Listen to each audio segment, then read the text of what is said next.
ça c'est mon maximum. Mon appareil va cramer. Ah, je mange mes cheveux. Salut tout le monde, bienvenue dans cette nouvelle vidéo. Alors aujourd'hui, pas d'entraînement, pas de conseils fitness, pas de petites recettes. Je vous fais une vidéo d'une importance fondamentale, quelque chose qui va révolutionner votre vie. Je vous dévoile 10 choses que vous ne savez pas sur moi. Alors attention, ça va voler très très haut. Alors j'ai une petite anomalie qui m'empêche de faire un truc très important dans la vie. Je ne peux pas claquer des doigts. Voilà, je suis au maximum là. C'est super frustrant, j'ai jamais pu danser en claquant des doigts ou donner des cours de fitness à l'époque où j'en donnais en claquant des doigts. Je peux pas marquer le tempo, tout simplement parce que j'ai les doigts complètement caoutchouteux, voilà. Et vous avez vu à quel point c'est magnifique. Ouais. Voilà, donc j'ai littéralement des doigts super élastiques. C'est le seul endroit de mon corps qui soit naturellement souple, malheureusement, hein. Ça aurait été bien si ça avait été mes ischios, mais non. Et donc bah, je peux pas claquer mes doigts entre autres, et je peux faire des trucs absolument horribles avec mes doigts. Voilà, ça m'a beaucoup servi dans les cours de récré pour faire peur aux garçons. Deuxième petite chose que j'ai honte d'admettre, je suis une vraie flippette. Ouais, j'ai peur des films d'horreur.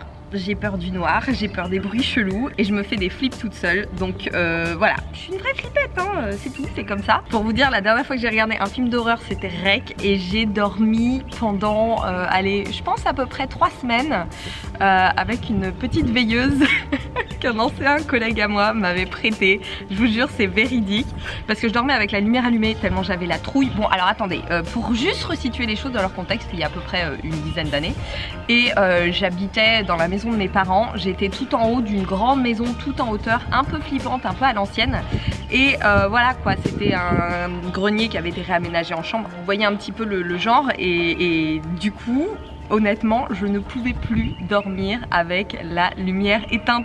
C'était pas possible, donc j'ai un collègue à moi qui m'a filé la veilleuse de sa fille. Voilà, ça c'est dit. Donc clairement, les films d'horreur, c'est même pas la peine. Je peux me retrouver à marcher dans une rue sombre par exemple et finir en courant pour rentrer chez moi. Voilà, c'est le genre de trucs qui m'arrivent. Je pense que je suis pas la seule, d'ailleurs dites-le moi dans vos commentaires si c'est votre cas aussi. Mais voilà, je suis une flippette. Bon, alors un truc un petit peu plus sérieux maintenant, et ça c'est malheureusement je pense pas mal dû aux réseaux sociaux et à toute cette ère du fitness qui a le vent en poupe. J'ai développé un complexe. Je suis ultra complexée par mon ventre. Alors en fait pas vraiment mon ventre, mais par ma cage thoracique et mon dos, l'épaisseur de mon dos. C'est un truc totalement con, franchement.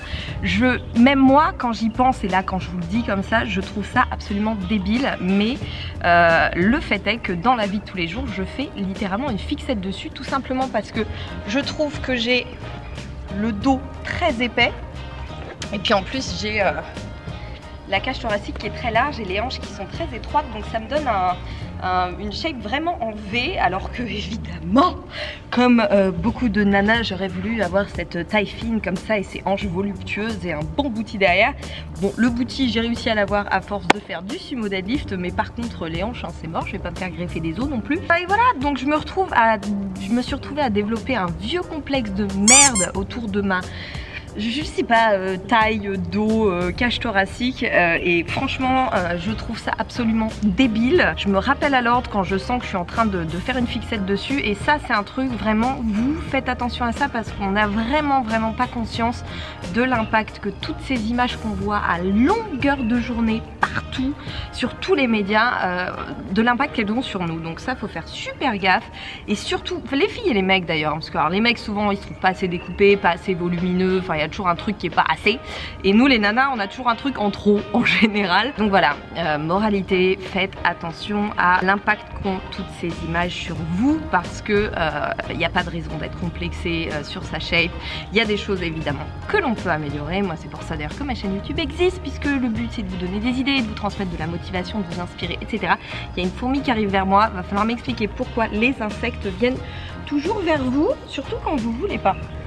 Attends, petite fourmi. C'est une fourmi rouge en plus, ça pique. Tout ça pour dire que oui, améliorez ce que vous avez envie d'améliorer, mais ne faites pas de fixettes sur des trucs débiles, genre j'ai pas la taille assez fine, j'ai les jambes qui sont pas assez longues, ou des trucs, mais c'est votre corps, il faut l'accepter. Et même moi, à titre personnel, j'y travaille tous les jours. Alors il y a un truc que je supporte supporte pas, mais je vous jure, je peux agresser quelqu'un dans la rue si ça arrive. Alors en habitant à Paris, je peux vous dire que c'est pas facile tous les jours, mais il y a un truc que je ne supporte pas, c'est les gens qui crachent. Ça, le genre ah, c'est dégueulasse. Je vous jure, je peux pas, c'est un truc, mais ça peut me rendre super vénère. Je peux aller insulter le mec, ou la nana d'ailleurs, qui fait ça. Donc si vous faites ça, mais arrêtez, vous faites ça discrètement, sérieux, parce que c'est dégueulasse. Je peux pas, c'est pas possible, voilà. Alors autre chose, mes proches le savent, j'y travaille encore une fois, c'est important de travailler sur ce genre de choses dans la vie. Je suis une méga contrôle freak, c'est une catastrophe, mais vraiment, j'ai besoin de tout organiser, de tout prévoir, c'est très important pour moi. Et surtout, je ne supporte pas les surprises ou les trucs à l'improviste, c'est juste... c'est pas possible. Donc ce qui est bien, c'est que là le genre d'expérience comme les voyages là que j'ai fait avec mes clients, c'était pas mal du tout parce que je ne savais jamais où j'allais, quand, ni quoi que ce soit. Donc ça aide à travailler là-dessus. Mais voilà, au quotidien, j'avoue, je suis un petit peu contrôle freak et c'est pas franchement glamour. C'est même un petit peu chiant des fois parce que du coup c'est toujours moi qui décide de tout. J'ai toujours besoin de tout organiser et je crois que le pire truc à me faire, c'est une surprise. Je déteste les surprises. Voilà, c'est tout.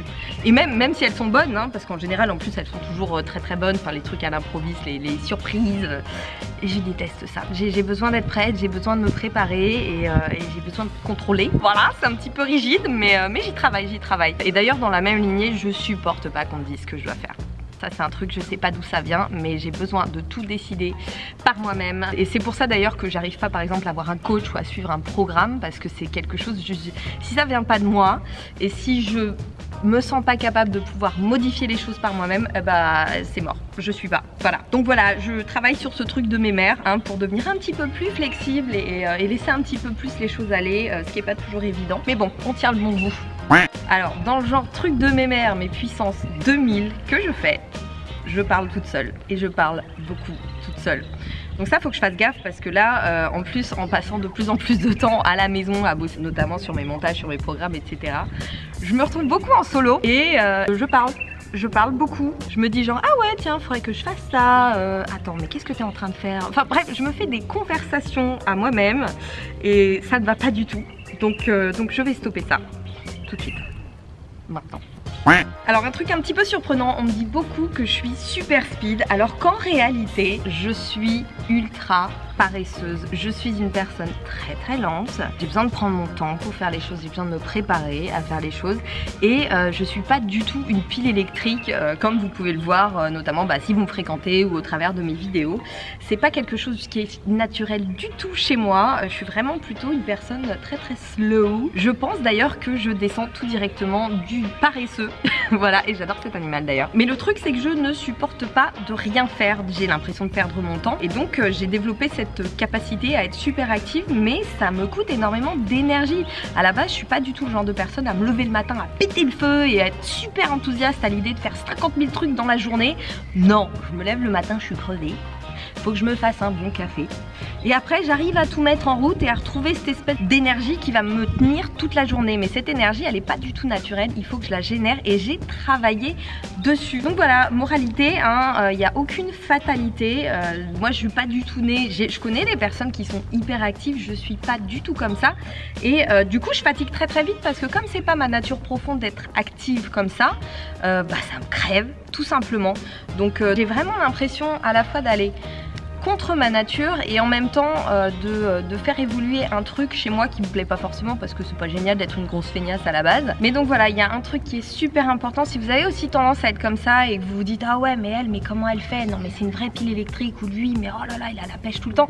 Non, des fois c'est pas comme ça naturellement et ça se travaille et chacun peut y travailler, notamment évidemment en améliorant son hygiène de vie et c'est une histoire de développement personnel hein. Vous améliorez la personne que vous êtes, il y a des choses qui vous plaisent pas chez vous que vous pouvez améliorer, faites-le hein. Voilà. Et surtout une chose très importante, si vous avez tendance à être comme ça, ne vous projetez pas. Si vous commencez à vous projeter, vous allez vous conditionner. Par exemple, vous avez la flemme d'aller vous entraîner et vous commencez à penser à votre entraînement et à la fatigue que ça va vous amener, à telle ou telle difficulté physique que vous allez rencontrer. Mais là c'est mort, vous allez même pas vous entraîner. Ou alors vous allez entrer dans les pieds et vous allez faire une séance de merde. Donc hyper important, d'ailleurs j'ai fait un article là-dessus sur la motivation en général, hyper important d'arrêter de se projeter, il faut agir. Voilà, quand on a l'impression de pas faire assez de choses dans sa vie ou d'être un peu englué comme ça dans un moule et de pas réussir à se bouger, bah faut entrer en action, tout simplement. Voilà, et moi en tant que grande paresseuse, je continuerai évidemment à vous donner mes petits conseils. Bon alors, ceux qui me connaissent le savent, je suis très à l'aise avec les enfants.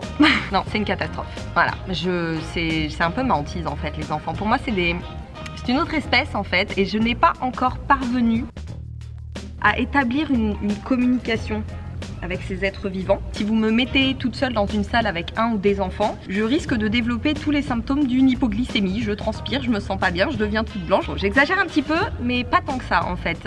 J'ai jamais été proche ou fan des enfants, ça fait de moi une personne horrible, je le sais, mais voilà, c'est comme ça, j'y travaille, ça va beaucoup mieux qu'avant, mais j'ai toujours eu tendance à énormément éviter les enfants, et je peux littéralement flipper. Voilà, vous mettez dans un train ou un avion ou n'importe quel espace confiné avec des enfants, je peux sérieusement paniquer, et dans le meilleur des cas, si j'arrive à établir un lien, une communication, il y a de fortes chances que je me retrouve à parler de la conjoncture économique au Kazakhstan ou du principe d'hypertrophie myofibrillaire, et en général après je continue à parler toute seule. Enfin vous voyez, comme quand on, je sais pas moi, quand on se retrouve dans un dîner avec des personnes avec qui on n'est pas à l'aise et qu'on se retrouve à dire littéralement n'importe quoi. Voilà. Donc j'y travaille et je garde grand espoir pour l'avenir. Ça fait partie de mes grands axes de développement personnel. Bon, tout est en train de fondre, je sais pas si mon appareil va tenir le coup. Ma bouteille d'eau est en train de bouillir, tout va bien. J'ai les cheveux qui commencent à se coller sous mes aisselles. Et d'ailleurs, à propos de chaleur, un truc que je supporte pas, c'est le froid. Je suis ultra frileuse, c'est juste pas possible. Donc clairement un voyage en Alaska on oublie, c'est mort. Je suis un Mr Freeze ambulant, ou alors éventuellement en me mettant dans un thermos, je sais pas. Ça peut me mettre de très mauvaise humeur d'ailleurs le froid, et c'est d'ailleurs pour ça que je vis très mal le fait d'être à Paris, qui est pourtant pas forcément l'endroit où il fait le plus froid sur terre, mais déjà c'est trop pour moi. Alors un autre truc absolument glamour aussi, je dors avec des boules de caisse. Voilà, je mets mes bons petits bouchons d'oreille avant de lire mon bouquin et de m'endormir, et c'est magnifique. En fait le truc c'est que j'ai un sommeil super léger et que quand il y a du bruit ça me réveille, et donc je ne supporte pas d'être réveillée, surtout en grande paresseuse que je suis, puisque la nuit est très importante. Du coup je mets mes petits bouchons d'oreille. D'ailleurs j'aimerais bien un jour trouver des bouchons d'oreille qui ne soient pas fluo et qui ne dépassent pas des oreilles, parce que c'est franchement super moche. Puis que bon, vous imaginez une petite nuit en amoureux, attends chérie, je vais mettre mes petits bouchons d'oreille. Non, c'est juste pas possible. Donc c'est un gros handicap, parce qu'à l'heure actuelle, je ne peux pas dormir sans mes bouchons d'oreille. Mais je sais que notre cher Efkan Kurnaz, lui aussi, dort avec des bouchons d'oreille. Donc je me dis que même si Zeus met des bouchons d'oreille, ça va. Je ne supporte pas de regarder la télé. C'est un truc, ça fait quelques années maintenant que j'ai arrêté, et je peux pas. Je suis tombée sur une télé allumée, je sais plus quand, en voyageant la semaine dernière, et ça m'a agressée. Je me dis mais comment on peut clairement se retrouver à faire le légume devant la télé, surtout qu'il y a des pubs toutes les 10 minutes, et je crois qu'il n'y a rien de pire, il n'y a rien de plus agressif que les pubs, surtout que c'est juste de la connerie en boîte. Je comprends pas qu'il y ait des mecs qui soient super bien payés pour créer des trucs pareils. C'est du lavage de cerveau, ni plus ni moins. Enfin voilà, pour moi la télé c'est du lavage de cerveau. Je préfère choisir ce que je veux regarder, me faire un bon documentaire, écouter les infos plutôt que de les regarder, parce que l'impact des images a tendance des fois à empêcher d'être objectif sur la situation. Donc oui, j'écoute France Inter et j'écoute France Info pour avoir les informations, et la télé clairement j'ai arrêté, j'ai oublié, et c'est terminé. Voilà, donc j'aurais pu aussi vous dire à quel point j'étais douée en yoga, ou à quel point je chantais bien, ou encore vous parler de mon sens de l'humour absolument légendaire. Mais bon, je pense que là déjà on en a suffisamment comme ça. J'espère que cette vidéo vous a plu. Donc elle fait partie de la série de 10 vidéos que j'ai décidé de faire pour fêter mes 10 000 abonnés. Dans cette série il y aura évidemment un 10 000 calories vegan challenge, il y aura une recette avec mes 10 aliments favoris, plusieurs autres petites choses sympas. Merci encore une fois Florie de m'avoir suggéré l'idée. Je suis super contente de faire ça avec vous. C'est un format un petit peu différent, j'espère qu'il vous plaît en tout cas, et comme d'habitude merci de me suivre, n'hésitez pas à partager, n'hésitez pas à vous abonner si c'est pas encore fait, et moi je vous dis à très bientôt pour une nouvelle vidéo.